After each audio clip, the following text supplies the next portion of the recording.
And now, it's time for Southern California's sports fishing voice. Let's talk hookup. For the next 2 hours, join Pete Gray, Rock Cod Rick Maxa, Corey Sandin, and this week's special expert guest for fishing information, new techniques to catch more fish, and the most current scoop on what's happening in the water. Let's Talk Hookup is sponsored in part by Ford, the official truck of Let's Talk Hookup, and Shimano Rods and Reels. Fish with the best. Shimano. Get ready for the fastest 2 hours on radio with the hosts of Let's Talk Hookup, Pete Gray, Rock Cod Rick Maxa, and Corey Sandin. Good morning, anglers, and welcome to Let's Talk Hookup. I'm Pete Gray with Corey Sandin today. Rock Cod Rick still up at the PCS show. We have a great show for you today. Sean Sullivan, photographer, author, expert angler, and just an all-around nice guy with great stories. So you stay tuned. This is Southern California's sport fishing voice. It's Let's Talk Hookup on the Let's Talk Hookup app and the Mightier 1090 ESPN radio. Inside information is everything when it comes to catching fish in Southern California. You need a code group to connect with what's happening on the water. FishDope.com is your code group. Inside information available at your fingertips 7 days a week, 24 hours a day. FishDope.com really does help you catch more fish and burn less fuel. FishDope.com is the only fish finding service with a spotter plane, along with a crew of top anglers on the water almost every day that report actual locations and catches. They become your code group. You get daily catch reports from Point Conception to San Catine, 365 days a year. FishDope.com has online planning tools, temperature and chlorophyll charts, hot bite icons, and more. Take it from me, if you don't have FishDope.com, you're not part of the in-the-know crowd. Membership is affordable and good for an entire year. Plus, use the special code and save $30 on a new FishDope.com membership. Check it out today. FishDope.com. Catch more fish, burn less fuel. Great fishing is what Seaforth Sports Fishing in Mission Bay is all about. With free parking and fully stocked tackle shop, Seaforth Sport Fishing is a favorite among anglers. Come aboard top boats like the Aztec, Cortez, Endeavor, Apollo, Outer Limits, Elgato Doe, Pride, Polaris Supreme, Tribute, Pacifica, Pacific Voyager, and the Voyager. Plus, the new Seaforth, Sea-Watch, and San Diego offer the finest half and full day trips available. Seaforth Sport Fishing. For charters or schedule, check seaforthlanding.com. Run by fishermen, for fishermen in Mission Bay. Hey anglers, AFCO Pro Captain Ben Florentino of Coastal Charters here. As a full-time guide, I'm on the water all year long. It's my livelihood. Having the right clothing is of the utmost importance to staying warm, dry, cool, and comfortable to endure whatever the Pacific wants to throw at me. Thankfully, I'm equipped with AFCO clothing to keep me dialed season after season. Do yourself a favor and check out AFCO's award-winning gear at a dealer near you, or learn more at AFCO.com. All right, good morning. Welcome back to Let's Talk Hookup. And been super cool listening to this guy, man. I can't wait. We've already, talked story here in world headquarters of Let's Talk Hookup here with Sean. Good morning, Sean. How you doing there? Great to have you, and we're thrilled. Your book is amazing. Drawn to Water. Yes. Yeah. Thank you so much. Photography, unbelievable. If you pick up this week's edition of the Pacific Coast Sport Fishing Magazine, you see some of his amazing photographs and writings and adventures that he's shared with our listeners and writers out there. It's pretty cool. So thank you. So how did you get into this? How did you develop this talent for this amazing photography and writing and adventures that you do? Sure. So, I've been fishing my whole life. I started when I was a little kid, and I started working when I was about 12 years old. I was living in Newport, and I started working as a wannabe deckhand there at Arch Landing. I was first time, I had the pinhead position, and got picked on a lot. I was trying to hit them up to let me go fishing. They'd make me scrub the boat and do all this, and I gotta give it to all the deckhands out there because it's hard work, especially when you're a young kid. Oh yeah. But they want to put you through the paces when you first start, right? Especially when you're young, man, they put you through hell. I mean, but it helps you build a thick skin and sort of learn how to take it from those guys. And for sure, those crusty captains are always pretty salty, and they like to put you through it. But I came up there and I worked on some boats, and then I later moved on to shooting skateboarding and snowboarding eventually were the two things that I got into. I did a couple years working with Thrasher magazine. I was really into skateboarding at the time in my later teens. I was an aspiring professional skateboarder. Wow. And I wanted to, try to become a pro, but I ended up hurting myself really bad. And so I wanted to keep hanging out with my friends, and so I picked up a camera. I got one as a gift.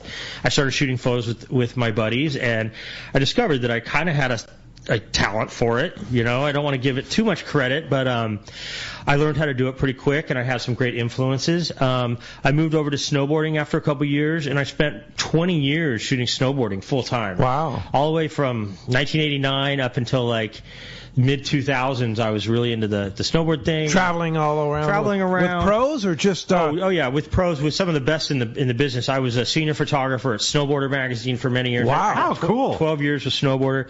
It was great. It was a great life. I got to travel all over the world. Chile, Argentina, Japan, Australia, all these places where there's snow, especially Southern Hemisphere was always exciting, Europe. Lots of travels, a lot of great adventures. But I eventually, started to grow out of it a little bit. I was getting older, and the kids I was shooting with were all like 18, 17 to 21, that age. And it started to become almost more of a babysitting job than a snowboarding job. As I started to grow out of the crazy life, not that I was the rad life. Yeah, some of these guys, from destroying hotel rooms to drinking themselves sick to all these things in between, it got to the point where I was like, that on top of just being cold every day I was out there. Shooting snowboarding, you're on the hill, and unlike the guys who are riding, I'm generally standing around with my camera down there at the bottom of the jump or whatever it is. I'm freezing my butt off down there. And so I got to the point where I was just sick of being cold. I was sick of dealing with the younger kids and that, and I had always had fishing in the back of my mind because that was something I really enjoyed when I was younger. And I decided that, I want to start shooting something warm in warm places. And that's what drew me to water, so to speak, was that I moved away from snowboarding, and I decided I would pursue fishing. And I had to basically start from scratch. I didn't really have a lot of contacts in the industry. I worked my way up. I eventually got a job working with Pelagic. Mm-hmm. And I did about 5 years with them, and I owe a lot to Ronnie over there, the founder of Pelagic. He gave me a shot at working for those guys, being their content creator. And they have a fabulous team over there. They're all great people. Ron, Beth, his wife, Ian, the artist. They're all great, talented people. And so there's a huge opportunity. I worked for them until the pandemic struck, and it really kind of put the kibosh on everything. And after that, everybody kind of went into isolation, and the pandemic sort of threw everybody for a loop.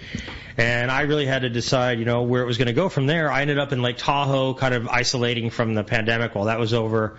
And I started writing more stories around that time and sort of trying to put words to the photos that I had taken.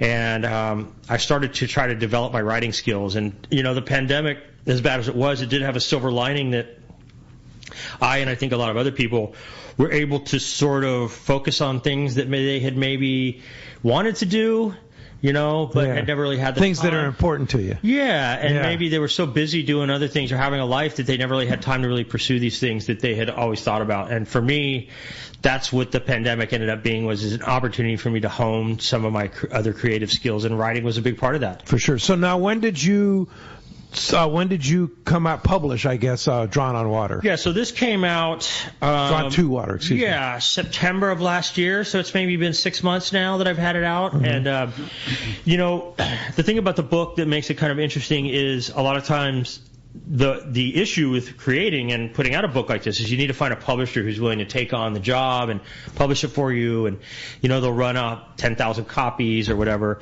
This book has been self-published through Amazon's KDP platform, which is a system that they have where you just simply create the manuscript, you upload it, they sell the books on Amazon, and then they're print to order. So they print one every time somebody orders one copy or 10 how interesting. copies. Yeah, so it's a little bit easier for someone like me who doesn't have the patience, I guess, to go through the whole process of hoping somebody accepts your manuscript. Right.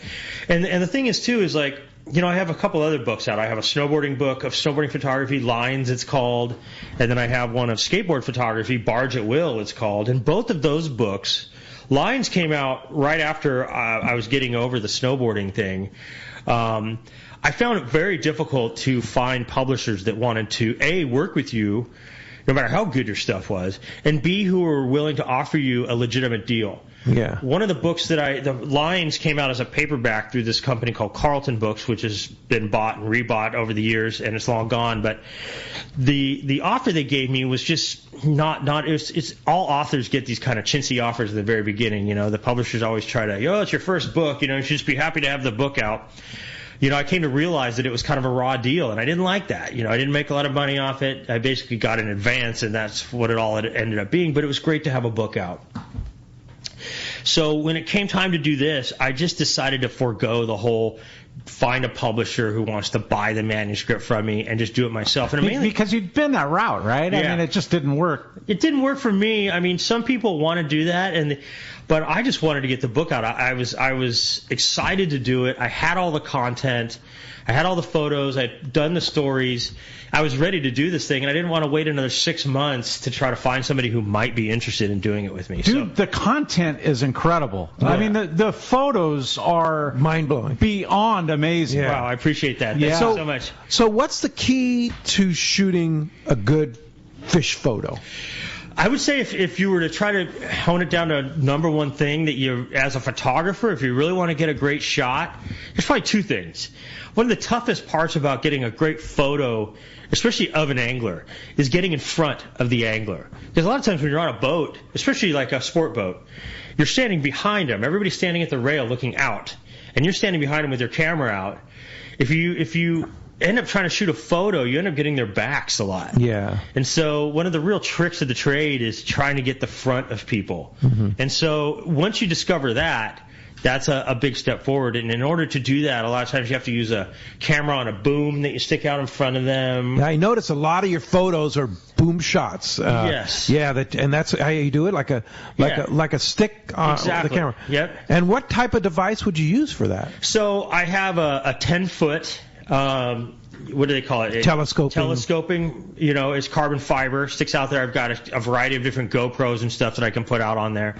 I do have one for my big DSLR and mirrorless camera, but I tend not to risk that thing out over the water. It's a $3,000 camera. Yeah. So a lot of the boom shots are going to be the GoPro. Yeah. So are you shooting video then, or stills, or you just? I do both. You do both. So you're taking a lot of stills from video that you're shooting over the GoPro? No. So I actually have an interesting technique, and this is another thing that people out there might want to consider doing if they have an opportunity and they want to get great shots is, GoPro has a time-lapse feature. And there's two ways you can do it. You can either do it on video or you can do it on stills. I put the GoPro on the stills and I set it for about half a second or a second. I turn it on and it takes a photo every half second. Oh. So I go click. And what's funny is anytime I have a sequence. So you use a remote? No, I don't use a remote. I turn it on with just turn it on and then stick it out. Yeah, and so a lot of times the first two photos will be my hand as I'm turning it on like this. Yeah. And then I'll stick it out there and I'll hold it out and I'll let it shoot 30 or 40 photos and then I'll bring it back in or I'll move down the line. The beauty of digital photography. Absolutely. You can shoot as many as you want and delete as many as you want. The problem with trying to pull video grabs is you're never going to get the quality. I mean, GoPro isn't that awesome to begin with as far as resolution is concerned. It's pretty good. You get the best photos on a GoPro are when the lighting's perfect. If you have great sunlight and everything's kind of clicking as far as the exposure is concerned, it's good. But when you're dealing with low light or cloudy conditions, it can go bad pretty quickly. So it's best to use that when the sun is out. The other thing that I mentioned this recently in an article in the magazine is being timely with the fish. You catch a wahoo, you catch a dorado. I mean, dorados are like a chameleon of the ocean, really. I mean, they change colors so fast. Yeah. When you bring them on board, they don't last very long in the boat. They die pretty quickly, especially once they've been gassed. Lose their colors and everything, yeah. You've literally got 60 seconds, is what I like to say. You got 60 seconds to get the photo.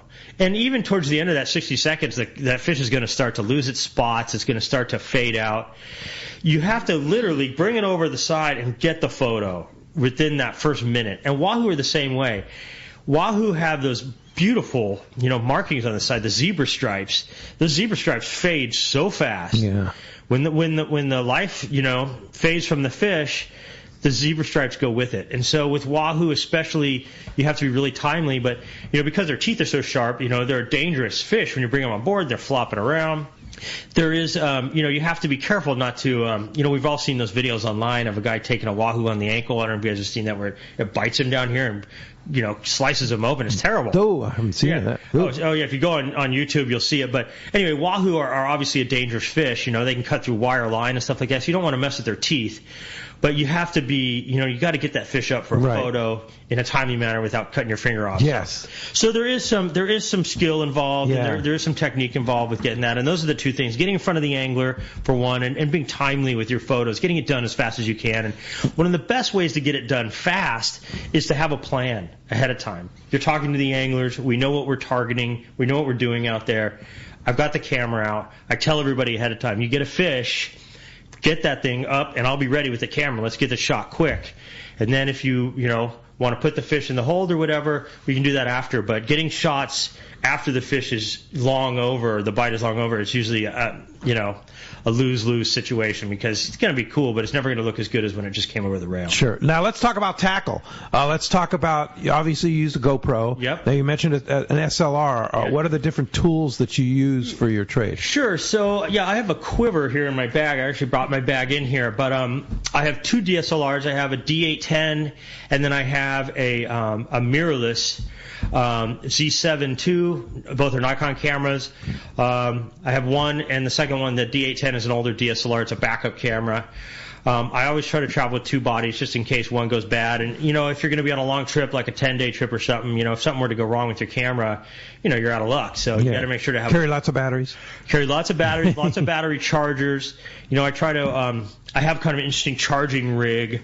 I try to charge with a this is another thing that someone who's trying to shoot a lot can utilize is, a lot of the power strips these days have dual USB ports. So you plug in something that has like 6 USBs coming off it, and you can charge like 6 cameras at once off this single USB charger. And so crazy. Yeah, that works pretty good. And you can plug in, all your GoPro batteries onto that one thing, and then I've got the 3 Nikon batteries in the other slots, and I can charge 9 batteries off one strip. Yeah, one strip. And that's cool. Hopefully without blowing the breaker on the boat or anything like that, or burning the boat down. But I haven't had any problems with that.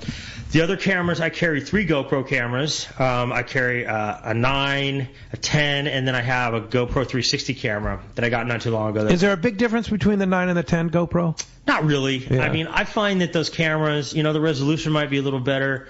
Usually the difference is you can get, now you get 4K with like 4K at 60 frames, 4K at 120 frames. The frame rate goes up.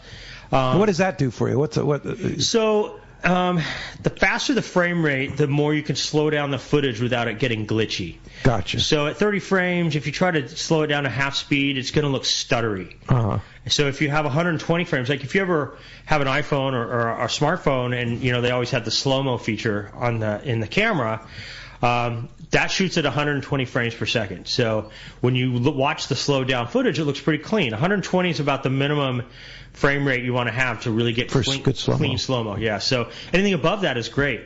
I don't know if you guys have ever seen those commercials where they have the really beautiful slow-mo. These are Red cameras that shoot that. These are really high-tech, very expensive. They're $50,000 plus for the bodies, but those will do up to like 10,000 frame rate. Wow. So they can slow it way down and get these really incredible slow-mo shots without any kind of glitching or anything like that. The files that those cameras create are ultra huge. Giant, yeah. Yeah, 10 gigabytes for one file. Yeah. A GoPro will make a file that's at least 1 gigabyte if you have it at 120 at 4K. So, you gotta watch your space and make sure you got room for everything. That's another thing. You have to manage your storage and stuff like that too. Yeah. Well, as you can hear, we have a great show lined up for you today. A lot to talk about here. Yeah. Some really geeky stuff and some really fun stuff too. We haven't even ventured in some of the adventure stuff that Sean does too. It's very interesting. Pete. It really is. It's different than the norm, right? Yeah. And we're not talking about Shimano reel or something. We're talking about things that people love to do, and that is preserve the moment of their catch with photography, right? And having the lighting and everything that Sean's mentioning here. Yes. His book is so badass. I mean, Drawn to Water. It is. It is something that's so cool. I thumbed through it here this morning for 10 minutes, and everything from Guadeloupe to New Zealand and Florida, Bud & Mary's to just all these destinations. We haven't even dove into that. We were talking Mag Bay and all the cool stuff. Yeah. But you want to join us today. I think Sean's done it all. And the destinations, the coolness, you want to join us, there's two ways to do it. Via the phone, 213-432-1090. That's your opportunity there. Or you can text us via the app. The only way to do it through the app. It's a free download, super easy right there. You'll see text to show, and it's a one-way texting system. So Pete and I will get the messages. Just make sure that you leave your name and your telephone number, a contact, because at the end of the show, we're going to have Sean flip a coin. He has brought one of his books, Drawn to Water, brought one of his books that he is going to give away to one lucky caller or texter. Super cool. Pretty awesome. I'll sign it too. If whoever the winner is, I'll be happy to put a note in there for him and how cool is that? Yeah. That is super cool. And we'll get into it. He's going to be at a book signing tomorrow. That's right. Melton Tackle in Newport. I'll be there from 4 to 6 p.m. tomorrow evening, Monday. I'll have a bunch of books with me. I'll be signing some. I'll be talking about the gear, answering some questions.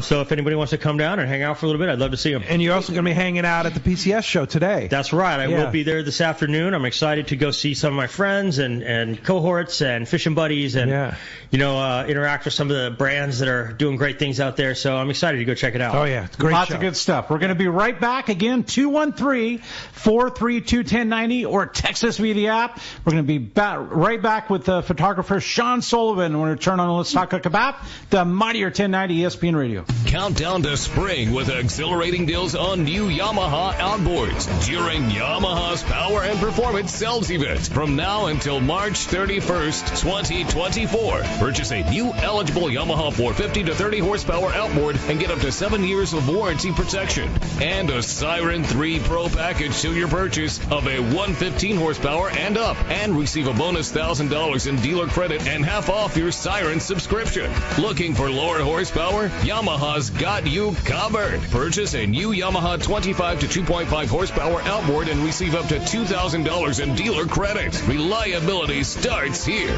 Offer ends March 31st, 2024. Subject to change. Other restrictions and conditions apply. Select models excluded. 24-month Yamaha extended service added. A 36 or 60-month factory limited warranty. Choice offered to Florida residents is a 24-month Yamaha limited warranty. See authorized participating Yamaha outboard dealers for details. Cannot be used with any other Yamaha offer. There are certain places on this earth that are very special, and I am blessed to have a fishing lodge in one of them. Hi, this is Valerie Hopridge from Queen Charlotte Safaris in Sandspit, Hawaii, British Columbia, Canada. We are a boutique lodge embarking from the Sandspit Harbor, offering a truly unique fishing adventure. From our fully enclosed cabin boats, untouched, unspoiled fishing grounds, stunning scenery, to the delicious meals, personalized service received throughout your entire trip, we strive to make your adventure an experience that encompasses world-class fishing for Chinook salmon, halibut, lingcod, and so much more. Our goal is to connect you to nature through fishing, and that's just what we do at Queen Charlotte Safaris. You will be greeted warmly and welcomed at our well-appointed lodge. We'll receive you as friends and send you off as part of the Queen Charlotte Safaris family for many years to come. You will come for the fishing. You will come back for the memories. Give us a call at 1-877-815-2892 or check us out on Instagram, Facebook, or on our website, qcsafaris.com.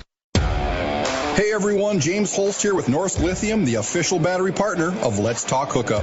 Here at Norsk Lithium, we have two goals that drive who we are and what we do. The first is to make the highest quality, longest lasting lithium batteries available with a complete lineup of batteries that include 12, 24, 36 volt, and starting batteries. Second, in addition to offering a 10-year warranty on all Norsk Lithium marine batteries, we provide amazing customer service before and after the sale. Check us out online online at norsklithium.com. That's Norsk lithium.com, or call us at 831-232-9063. Or to see Norsk Lithium batteries in person, stop by the Trolling Motor Doctor in Lakewood or Anglers Marine in Anaheim and see why Norsk Lithium batteries should be in your boat. No matter where the adventure takes you, we've got you powered. Norsk Lithium. Hey, this is Rosie with Cedros Sport Fishing. We have always been the leader with all-inclusive fishing trips to Cedros Island. We now have 2 lodges to choose from and both sit on the cliff's edge with relaxing ocean views and gorgeous morning sunrises. With direct flights departing for the CBX in San Diego, we are committed to providing first-class service to our guests and an unforgettable fishing experience. Come check out the yellowtail and calico bass capital in the world. Nobody does it better than Cedros Sport Fishing. Call me at 619-772-7570 or check us out at cedrosportfishing.com. Book soon. Trips are going fast. The PCS show is coming, and we will have our best ever booth at the show. Hi, this is Doug Kern from Fisherman's Landing Tackle. Check us out in the wildly popular Saltwater Building at the PCS show in Costa Mesa, where we will have some amazing deals for you on rods, reels, lures, and clothing. Everything at the Fisherman's Landing Tackle booth will be on sale. And as always, our expert staff will help you select that perfect setup for the fish you want to pursue. For saltwater tackle at the PCS show, your best stop is the Fisherman's Landing Tackle booth. All right, welcome back to Let's Talk Hookup, and having photographer Sean Sullivan in studio, and super fascinating cool. conversation Super fascinating. between and also just on he's full of stories for sure. Crazy. Guadalupe. We talked about. We saw some amazing shots in the book Drawn to Water of Guadalupe, shots that you wouldn't even imagine getting, and you have them in there. Yes, Guadalupe is such a magical place. It is it's where the wild things are. That's the name of the article there. It's just I want to believe there's sea monsters around that island and crazy creatures lurking. I mean, it's such a wild place. It's like when you pull up to it and the clouds over the mountains there, you think King Kong's going to come out any minute, right? Yeah, when you approach Guadalupe. It's such a, and I hope, we pray and hope that the Mexican government allows us to go back in there and just visit it and protect it the way they want to protect it. Yes, you hear so many stories these days about why they're doing that, what they're doing. I don't think anybody's got their hand on the pulse down there, but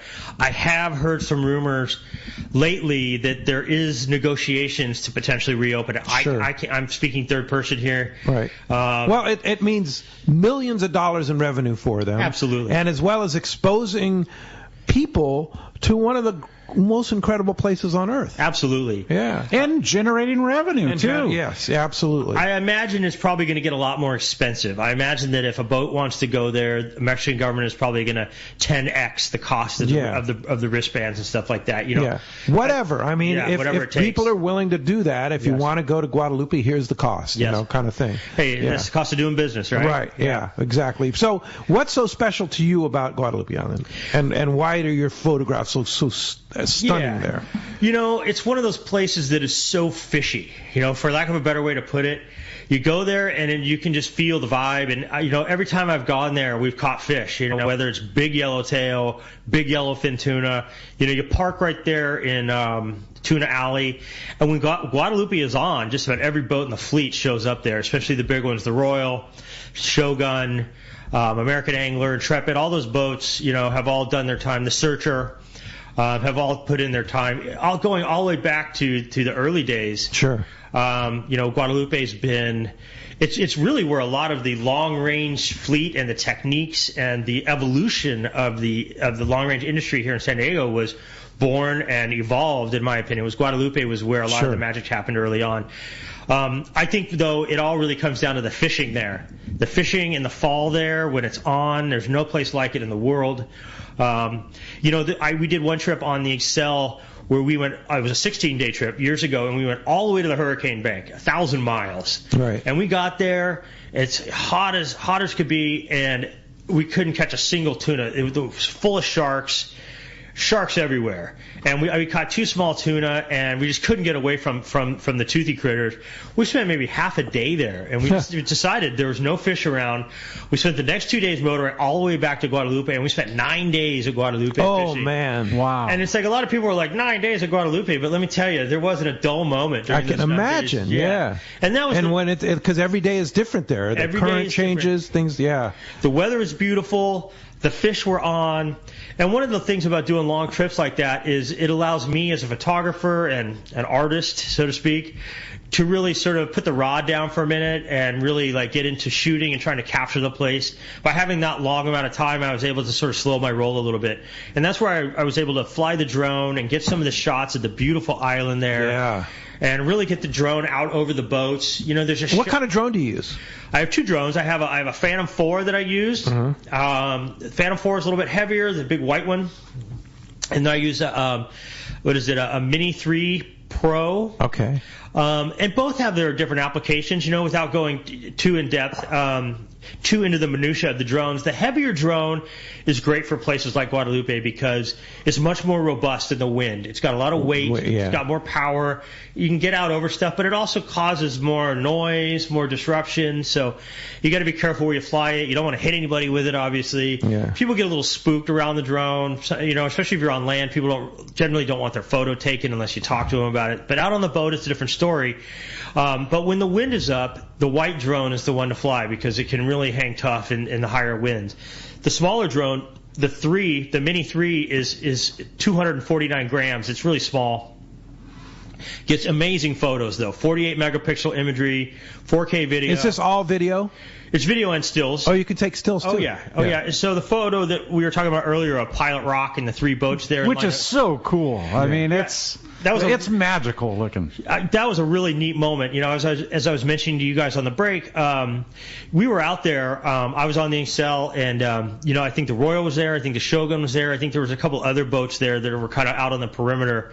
But seeing all those boats lined up there in Tuna Alley like that, and everybody's catching fish, and the big yellowfin are moving through there, and you know, we were getting yellowfin. The average fish there was probably 50 to 70 pounds. But we were getting them up to close to 200 on the kite and stuff like that. So there were big fish around. The big ones don't seem to come up to the boat as much as the smaller ones do. You know, and for anyone who's been out at Guadalupe, you know, it's never really that feeding frenzy. No, it's never wide open. No, it's more of a pick bite, you know. So at any one and time, that's part of the fun. That is. I mean, you have to be really good at fly lining a sardine, or you know, throwing the jig or whatever it takes. You got to put your time in at the rail if you really want to get lots of fish. But the fish are tough. Yeah, and you know, they're generally averaging 50 and over. So you got to use heavier line, and you got to be able to get your bait out away from the boat. That's one of the biggest things. Is you got to do the long soak, and you then you have the tax man.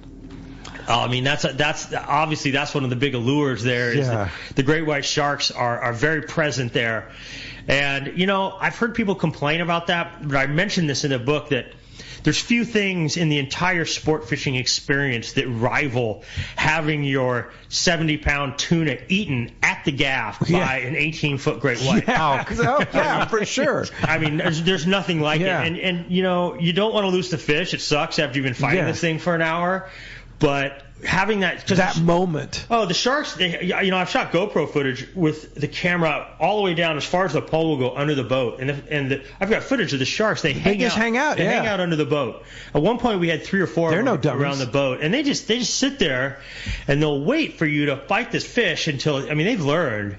They'll wait until the thing is tired, you're tired, and right as you're at gaff, you'll see this thing come out from under the boat and just explode on these yellowfin tuna. And these sharks are so big that they'll take one bite of it. Yeah. Exhilarating. The only tactic you can really use to save the fish is to throw it in free spool and just let that thing swim off. And I've seen that work a few times, but I've seen these fish get taken all the way up to the head. The shark will just chomp it, and within seconds, all you've got is this 20-pound tuna head left on your line. On your 80-pound fish, yeah, exactly. No, it's pretty amazing. Hey, some great texts. If you want to get through, there's a line open right now, 213-432-1090. You want to ask Sean about some of his adventures. You want to ask Sean a technical question about some of his photographies, how to shoot photography. There you go. John in Mira Mesa writes, hello, Sean. From a professional standpoint, how has digital photography totally replaced equipment from the past? Or is there still a application for 35 millimeter cameras? So during the first 20 years of my photography career, I was all film. I was black and white film, color slides. Something about shooting film teaches you how to be a photographer and be able to learn about exposure, because unlike digital cameras, you don't get to look at the photo each time you shoot it on the back of your camera. You got to get it right. So, it's important when you're shooting film to, make sure your exposures are correct, make sure you have everything kind of dialed in, because the only time you're going to get to look at those photos is once you get the film developed. That has really changed the game as far as taking photos, because these days, whether you're on your phone or your 35 millimeter or your DSLR, which is technically 35, but, you got to, on the digital camera, you can look at it and go, oh, I need to reshoot that. Oh, the exposure's wrong. Lighting's not right. Yeah, you can do it again until you get it right. Whereas with a film camera, you had to shoot a bunch and just pray that you got it. Right. That has its pros and cons. It teaches you to make sure you get it right. But there are going to be plenty of times where you didn't get it right. Even your top pro is going to screw it up sometimes and end up with bad exposure. He forgot to change his ISO back, or he had something set wrong, and slides or photos will come out overexposed or underexposed. So, but that's the good thing about starting with film, at least, is it forces you to learn the photography aspect of it. Forces you to learn to shoot. Forces you to learn how to use exposure control and really dial in your camera to where when you do get on digital, it's pretty easy. You're more talented with it. Yeah. So what you're saying is if you're really serious about learning the art of photography, 35 millimeter kind of helps you learn that art. Absolutely. And these days with digital, another thing you can do is you can get a light meter. Light meters kind of went out of style. It's like a handheld device that reads the exposure. Right. But I used to use a light meter all the time, and that was how I got it right when I was shooting film. Is you can trust the light meter and you set your settings based on what it tells you. These days, a lot of people don't use the light meter so much because of the ease of shooting digital. But if you do want to try to learn how exposure works and stuff, a light meter is a great way to kind of like figure it out without having to just depend on the digital aspect of the camera, the ease of it. Yeah, for sure. Very interesting, for sure. Yeah, I've got another text too, great. Pete. Yeah, and you text us via the app if you want to send a message for Sean. And this question comes from Jeff in Mission Viejo, and Jeff says, "Great show and interesting guest. For Sean, what is the most interesting place you've been to while shooting fish pictures?" So, if you ever get a chance to take a look at the Drawn to Water book, we encourage it too. Yeah. Go see Sean tomorrow at Milton's. At Milton's, and I'll be there. Yeah, and you'll be there 4 to 6, right? Yep. Yeah. The book is divided up geographically into places that I've been and trips I've taken. I figured that's the best way because the world is full of so many great places to fish, and there's so many wild creatures out there. I can't say I've even begun to scratch the surface. Even with all of these experiences, there's so much more to be seen and do out there. But in the trips that I have done, there has been some wild experiences. I did a trip with the Pelagic crew. We went to the Great Barrier Reef of Australia, targeting black marlin. We didn't get our grander, which is what our mission was. But in the process of being there, it was an absolutely magical experience. We were on a boat with Bodie Bell, and his father ran the boat, and Ron was there. And Ron was on the trip, Yes, huh? That's right. Yeah. And we give credit to our late Ron, right? Yeah. I mean, actually, it wasn't Ron. You're talking about from Pelagic. From Pelagic, yeah. It wasn't Ron. Okay. Recently passed away. Was Mike Curtius passed away. Mike. Okay. Thank you. Yeah, Mike was one of the founders, and I think it's a good idea to maybe detour into this just real quick. I want to send out my condolences to Ron and the entire Pelagic crew, the entire Pelagic family, Mike's friends and family. Mike Curtius. There couldn't be a more succinct name for anybody. He's one of the most courteous people, nicest soulful. people. Yes, soulful. Yeah. Always had positive vibes. A high five. How you doing, dude? You're killing it. He's always just had great energy. Soul from the earth guy. Absolutely. Yeah. And I'm sorry I got his name wrong. No, that's all right. Those guys started the company. Ron and Mike started Pelagic together, as far as I know. Mike was one of the senior guys there. He owned a piece of the rock with those guys. And so it's a great loss for all of them. And I am sure they are all deeply affected, and everyone from the Pelagic family. Kevin Hibbert over in Hawaii, great captain over there. He was very tight with Mike, and it's just been a really tough ride after this happened. So, rest in peace, Mike. We're all sorry to see you go. But so it was Ron that was on the trip to the Great Barrier. Yes, it was Ron and the president of sales at the time, Chris Rea, and myself. And we went down there trying to target these giant black marlin. The giant black marlin tend to sit in close to the reef there. You troll right up against the reef. And we got a few. I think the biggest one we got was maybe 350. We didn't see any big ones. But it wasn't just the marlin fishing that made this so magical. It was like one of the funnest aspects of it was at night after we'd fish, we'd pull inside the reef and go to this thing they called the paddock. Inside the paddock is areas inside the reef area where there's sort of like coral heads all around, but there's sort of deep water, but you're protected from the energy off the ocean. And there's all kinds of fish in there. I mean, crazy stuff. So at night after dinner, they turn the lights on and it gets dark, and I mean, you can see millions of stars out there. Wow. and you fish. And I caught a giant trevally, a big GT at night on this little bass rod. And we were just trying to catch, little jacks and stuff, and this GT hit it. It took me over an hour to get it in. That was crazy. One of the other things that we did out there that was really cool was we didn't actually get one, but we tried to fish for dogtooth tuna. I don't know if you guys ever seen those. These things look like a dinosaur. They've got giant teeth. Gnarly as heck. Gnarly. They're more of an ancient-looking species of tuna, too. They don't really have quite the look of like a yellowfin or something like that. They have similar body structure, but they look more primitive. They also are a reef-dwelling tuna as opposed to sort of a migrating open-water tuna. So they stay in close to the reef. But we were trying to target these dogtooth tuna, and we didn't get one on the boat, but we hooked a couple and lost them.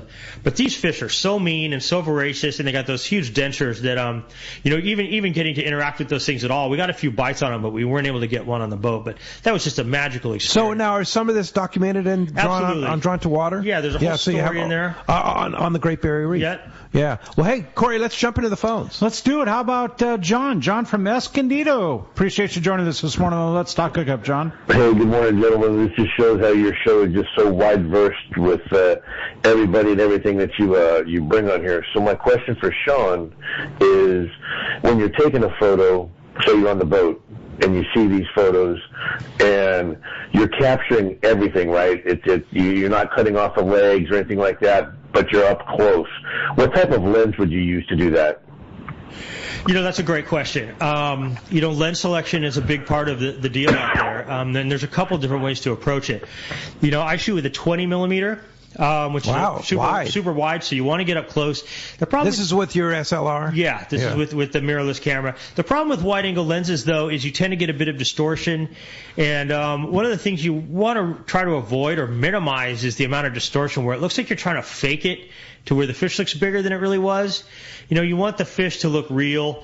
You don't want people sticking the fish way out where their hands look really huge. I'm sure we've all seen those photos. Sure. Make 2-pounder look like 10-pounder. Yeah, people love to do that. I always try to advise people not to do that. When we're on the boat and they're trying to do that for me, hey, let me do this. I'm like, no. Just hold it out there. I'll handle the shooting part. But yeah, for a while too, I do have a fisheye lens, a 16 millimeter, and I have shot with that sometimes. The problem with the fisheye though is you get a lot of distortion, and if you get up too close, it makes it look fake. Yeah. You'll start to see a bend in the fish. So what you're saying is a majority of shots are shot with a 20 millimeter. 20 millimeter, and then the other lens that I will shoot with is either a 50 or an 80 to 200. I like having my big 50 is pretty standard, right? Yeah. That's like a standard look. Yeah. And then 200 like a telephoto. Like sometimes I say if I'm shooting on a long range boat like the Excel or something, I'll get up on the upper deck and I'll shoot with the 200 shooting down. And I'll tell everybody that I'm up there and be like, hey, if you get a fish, I'll whistle at them and be like, turn around and hold that fish up. One of the benefits of shooting with the big lens from far away is it takes out any suggestion of distortion or faking it. You get a real sense for how big the fish is. Okay, so I have a question. So you see a lot of people with poses. Yes. How do you like people to look at the cameras Do you like people to look at the fish? How do you like that? There's a few different ways to do it. I did a story for Florida Sport Fishing magazine called Grip and Grin last year.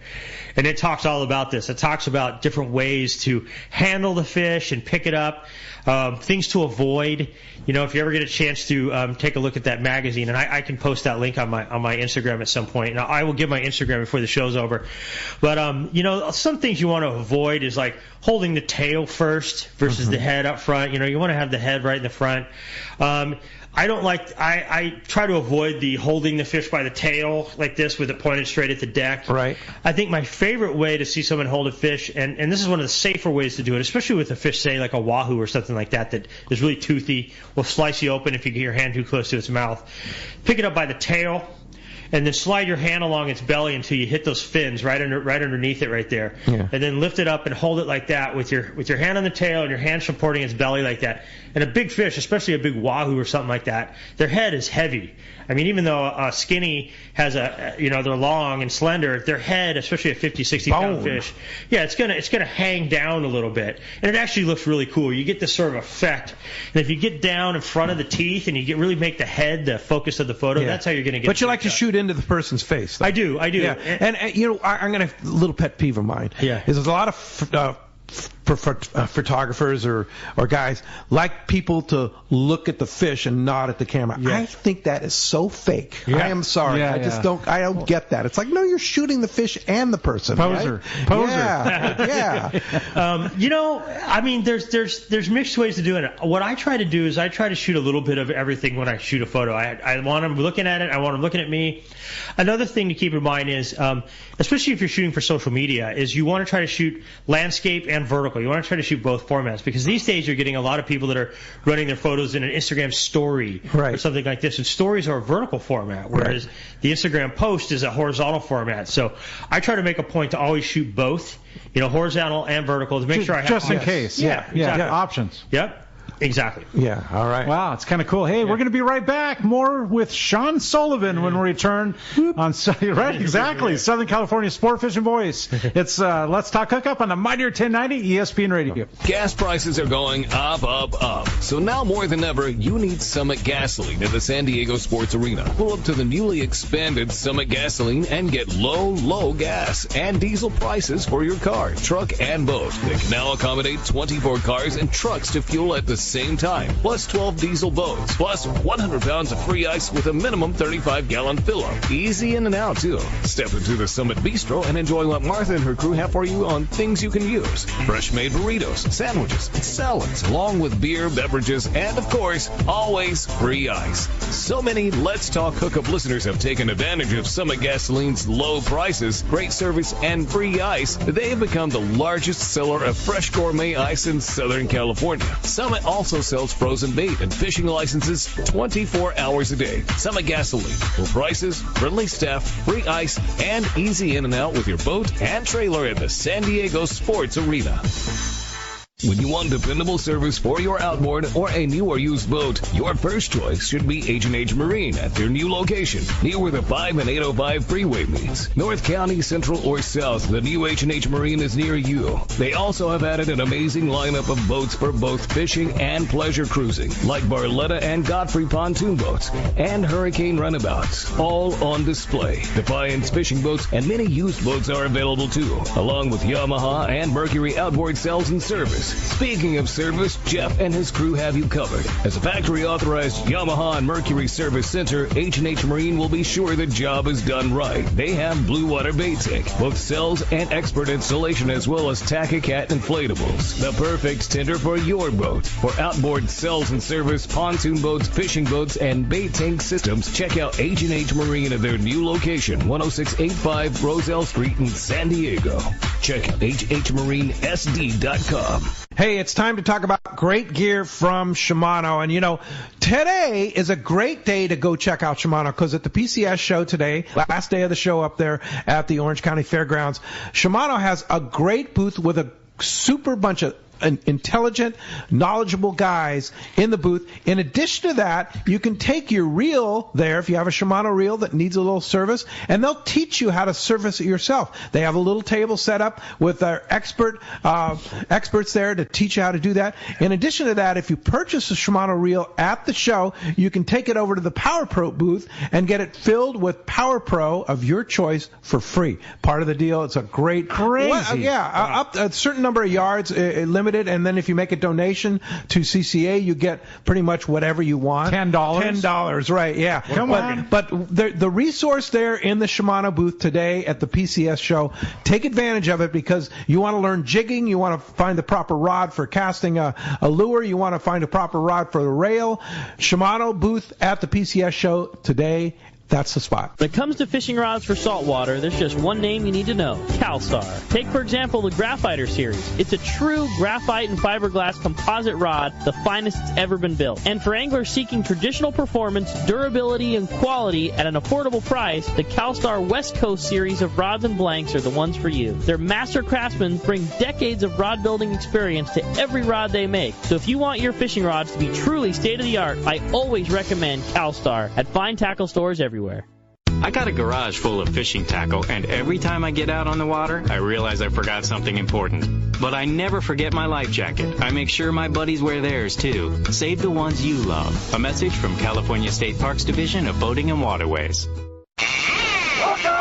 All right, welcome back to Let's Talk Hookup, and having Sean in studio here, Sean Sullivan, and just all the cool Drawn stuff. to Water. Right. Is his book. Yeah, really great book. And if you want to join us, 213-432-1090 or text us via the app. You can have a chance to win this amazing book, Drawn to Water. We'll ship it right to you there. If you're a texter or caller, we always say callers have a better shot because we take a lot more text and we get a lot more text than calls. So call right now. And on top of it all, Pete, I'm sorry to interrupt you, but on top of it all, he's going to sign it for the winner. For the winner, yeah. 213-432-1090. Time to find out what's catching and what's biting. Right, and we've got Brian Woolley on hold there, and it's brought to us by Norsk Lithium Batteries, and they're here in Southern California. Designed specifically for marine use, Norsk Lithium features prismatic cells for extreme durability and solid connections, longevity, and reliability.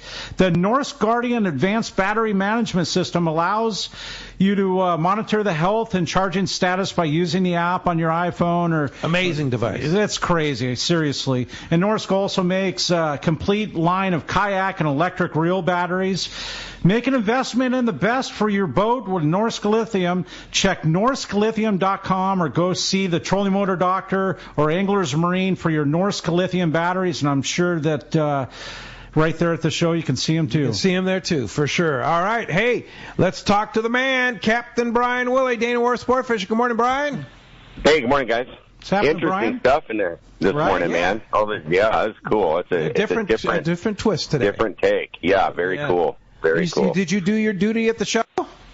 I did. I survived. Let me tell you, that's bustling, man. That was hitting there. It was a scene, and it's amazing. Those guys did a phenomenal job getting stuff together there. Yeah, really great show for sure, and lots of people, which is good. A lot of people, yeah.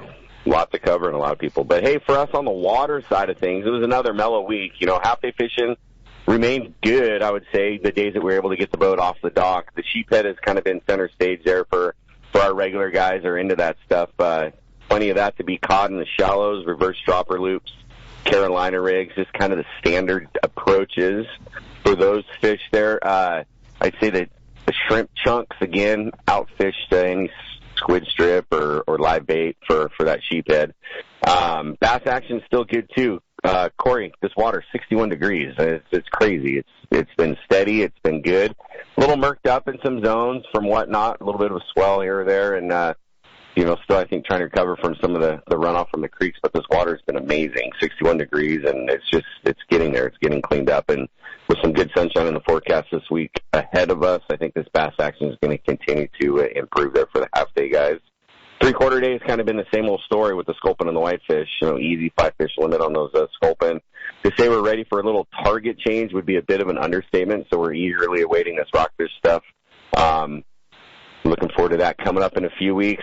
Speaking of rockfish, Marcus has his schedule up for the Fury. That's all up online. Cool. He's looking forward to get over to Clemente. There hasn't been a lot of coverage over there, so it'll be interesting to see how the first week goes as the fleet kind of gets ready and gets back over there. 3 weeks away, right? Yep, so he's chomping at the bit there. His first trip leaves Monday night, April 1st. He's chartered for the 1st, but he leaves Monday for Tuesday there at 9 o'clock. So his schedule's up on our website if you guys wanted to check that out. He's got that all available through the week, but I'm sure he'll be there catching cod and then looking around for that bass bonito, maybe some yellowtail or some halibut like that. And then, our guys wrapping up the PCS show up there this week. You haven't been to the show, certainly want to squeeze that in your schedule today. Come by the Dana Wharf booth. We've got some deals on some half-day tickets as well as, some apparel and stuff like that. So. And where is the Dana Wharf booth?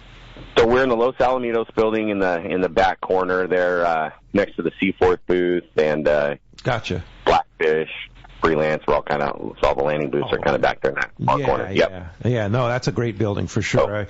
Hey, sure appreciate it, Brian. Keep up the great work, and I know every week things are going to start turning around here. It's daylight saving time now. Spring is here. It's sprung ahead. We're going for it. So it's time to go fishing for sure. We're into it. All right, guys. Thanks for the time. Have a great week, and we'll catch you next week. All right. Sounds great. Hey, while we're waiting for Gundy Gunderson, I got a couple of announcements here. We're sponsoring again, by popular demand, two-day Liberty trips in the late summer, early fall. They just were put up on the Fisherman's Landing website, fishermanslanding.com. The easiest way to find them is you go to the search thing and you put in the boat Liberty, and then you put limited load 2-day in the search, and it'll bring those two trips up, because that's exactly what these are. They're limited to 25 people on the Liberty. Man, incredible. $825 includes your food on this. Such a bargain price. I don't know how Taro's doing it. But the dates are September 22nd and October 14th. Absolute prime dates, time. Too. Prime dates. So if you want to go, I know the September trip is already half full. They literally just put it up, and there's spots available on the October trip. So if you want to go, jump on it. They always fill up. We always have great swag on the boat from all our sponsors. AFCO and Gamakatsu sponsors them. Everybody gets Gamakatsu hooks, and we have great Shimano lures on there. Lots of good stuff to give away. So grab those spots on the 2-day Liberty trips, September 22nd and October the 14th. And then also, this is pretty amazing, Corey. 2 spots opened up on our always sold out Kingfisher Charters trip in June 16th through the 20th. Both Rick and I will be there, 16th to the 21st. Yep, and it's going to be fun. Steve Pennard, and he's taking Ben with him, his son. No way. Yeah, so going to be a super good time. That trip's been sold out for months and months and months, almost a year. And so somebody just bailed. So if you want to go, check KingfisherCharters.com or give them a call. If Steve's doing the trip, it's legit. Oh, it's a pretty awesome trip. Yeah. Nothing beats Kingfisher Charters up there in Sitka. They do it right. And they have the opportunity to hang out with you and Rick and Steve. Are you kidding me? Yeah, and eat all those great meals and see the sights of Sitka and catch all those fish. Hey, this is an interesting one from Norman in San Diego. We're getting a little geeky here, but preference for camera bodies, mirrorless or mirror. Hi, Pete and Corey. Interesting, informative show as guests as always. Please ask Sean about his preference for mirrorless or mirror SLR camera bodies. Does it make a difference for him, and why? I'm fascinated with this too. Yeah. That's a great question. Mirrorless cameras are the new news in the whole digital camera world. Not so new. They've been doing it for a few years, but those cameras are really starting to come into their own as, DSLRs, that mirrored cameras are on their way out. Are they? Absolutely. Nikon's, on the verge of discontinuing all their DSLRs. So explain for the non-photo experts what a mirror versus a mirrorless camera is. I mean, if you open up a camera and you look inside, this is a single lens reflex camera where you're looking through the lens actually, rather than a rangefinder camera where you're looking around the lens. I mean, that's one of the differences. A lot of the viewfinders are digital. You're looking at a screen rather than the actual view through the lens. That's one thing. The other thing. On what you're saying on a mirrorless camera, you're looking at a view from where?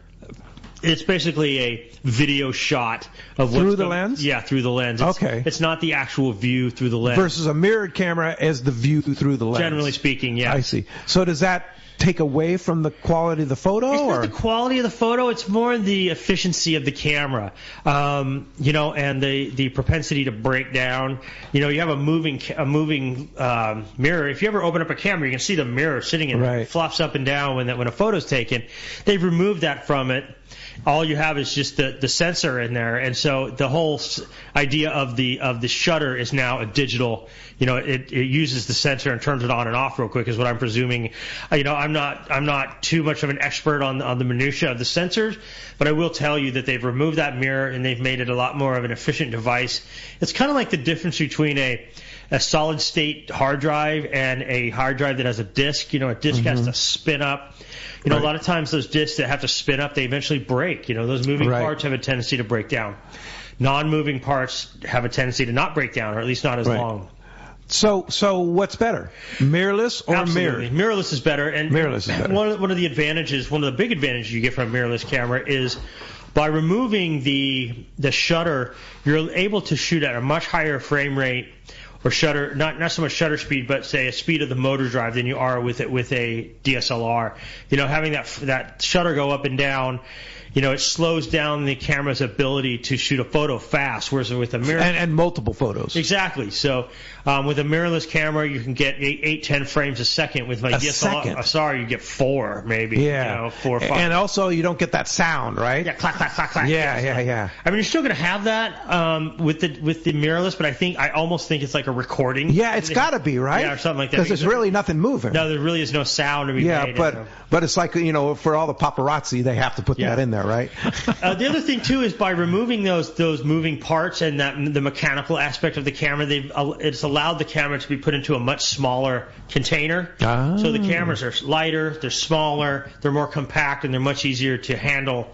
You can put a lot of powerful technology into a really small space with the mirrorless camera. So by far, mirrorless cameras, you have a huge advantage over the other cameras. But me being old school, I still keep my DSLR around just in case. Yeah, okay. Very interesting. All right. Well, DSLR is a mirrored camera. Yes. Yeah, gotcha. So much interesting stuff, and we're going to be right back. And we haven't even touched on Mag Bay and some of these killer places. I'm excited to talk about it. Oh, I'm excited to hear about it. We're going to be right back. You're listening to Southern California's Sport Fishing Voice. It's Let's Talk Hookup on the Mightier 1090 ESPN Radio. Get ready for the most exciting sports show of the year, the giant 14th Annual Pacific Coast Sport Fishing Tackle Boat and Travel Show, March 7th to the 10th at the OC Fair and Event Center in Costa Mesa. Check out hundreds of sport fishing exhibitors, manufacturers, tackle dealers, fishing boats, and fishing resorts taking up all 7 halls at the fairgrounds, 217,000 square feet, plus fantastic seminars and a free kids trout pond.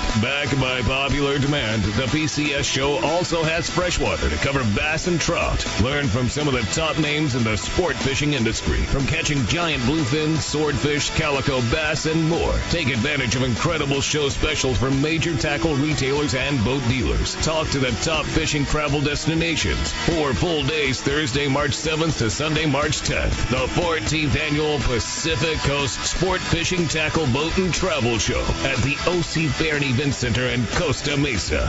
Don't miss it. Hey guys, this is Ali Husseini from Local Knowledge and BD Outdoors. I'm a lucky guy in so many ways, and one thing I'm really grateful for is my little brother Yosef. Yosef is not only a fellow angler, but he's also an amazing realtor that specializes in helping us in the angling community find the ultimate home. If you own a home, get a free no-obligation evaluation online now by typing in SoCalHomeEval.com. That's SoCalHomeEval.com. All you do is put in your address and you'll get a home value report immediately sent to your email. No pressure, no obligations, just answers. Yosef is the SoCal real estate go-to guy. He's helped me and so many of my fellow fishing buddies find what they're looking for in a home. He knows anglers and he understands the real estate market. Not only that, but he's also a really nice guy. How many brothers can you say that about? Go to SoCalHomeEval.com and find out where you stand in the real estate market, and then get with Yosef and find your ultimate home. Again, go to SoCalHomeEval.com and we'll see you on the water. Let's talk candidly about long-range fishing. This is Captain Frank DePresti of the Royal Polaris and the Shogun. Nowhere on Earth will you find a fleet of long-range boats like we have in San Diego. We are fortunate to have several top-notch operations to take you to the most productive fishing grounds in the world. We all offer good food, comfortable staterooms, huge bait capacity, and top-of-the-line fish-finding electronics. So why would you choose the Royal Polaris or the Shogun for your next long-range trip? What sets us apart from the rest? It's pretty simple. The boats, the crew, and the service. From the moment you arrive at Fisherman's Landing, the service begins. We help you load your gear and do everything possible to get beginners or seasoned veterans ready to catch fish. When it's time to fish, the Royal Polaris and the Shogun have the edge there too, delivering the two best fishing platforms in the fleet. But don't take my word for it. Come fishing with us. If you want the best, it's Royal Polaris and the Shogun. For more information, call 619-226-8030 or on the web at royalpolarissportfishing.com or shogunsportfishing.com. Many years ago, Baja pioneer Bob Van Wormer found the area he called the Great Fish Trap in the East Cape of southern Baja and built what is now regarded as the premier East Cape resorts of Palmas de Cortez and Playa del Sol. Today, following in their father's footsteps, Bob's sons, Bobby, Chucky, and Eddie, have taken Palmas de Cortez and Playa del Sol to new levels with the largest sport fishing fleet in Mexico, a luxurious spa, and top-of-the-line resort amenities. Van Wormer Resorts have become a destination for travelers worldwide. But for us, Palmas de Cortez and Playa del Sol are just a short 2-hour flight away. No other tropical fishing destination offers the experience and value that you'll find at Palmas de Cortez and Playa del Sol. Now you can plan your Baja fishing vacation quick and easy by visiting VanWormerResorts.com. And when you're ready to book, it's quick and easy. Or simply call 877-777-TUNA for more information. Van Wormer Resorts, the East Cape's finest. This is Captain Art Taylor from Searcher Sport Fishing. Your hook is one of the most important links to catching fish. And at Searcher Sport Fishing, we use and recommend Gamakatsu hooks. The Gamakatsu Nautilus hook is best for tuna. And now with a variety of sizes all the way down to size 4, Gamakatsu hooks are the ones to use. It's important to be prepared with the right tackle when you come aboard Searcher, so that should include Gamakatsu hooks.